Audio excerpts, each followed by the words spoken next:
Des ordures et des palettes entièrement consumées à l'entrée de la Régie communautaire des transports, en grève depuis hier lundi. Un mouvement qui semble se durcir et qui n'est pas du goût de l'élu communautaire délégué au transport, qui ce matin souhaitait de manière symbolique répondre devant l'un des 32 abribus de la CACL. Il tenait surtout à apporter des précisions quant aux revendications des grévistes concernant l'harmonisation des salaires. Nous discutons depuis des mois, depuis des années. On ne peut pas rattraper du jour au lendemain les années passées où nous sommes arrivés très récemment aux affaires du transport au niveau de la communauté d'agglomération. On ne peut pas rattraper ce que... Depuis 2014 quand même. Oui, mais on ne peut pas dépenser de l'argent du jour au lendemain pour des gens qui ne justifient pas suffisamment la grille sur laquelle on doit travailler.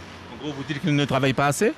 Je ne dis pas ça. Je dis simplement que pour être sage, et je le regrette, le rendez-vous de la sagesse n'est pas là. En fait, Serge Bafo émet un préalable avant l'ouverture d'éventuelles négociations.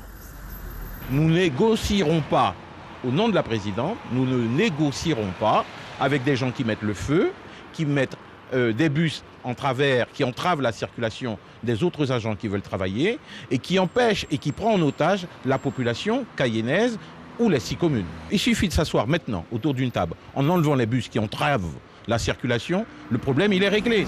Quant aux abribus du territoire de la CACL, ils étaient désespérément vides ce matin. Les rares usagers aperçus ici et là n'ont pas souhaité répondre à nos questions, à croire que le mouvement de grève lancé hier par certains agents de la RCT ne semble pas perturber leur quotidien.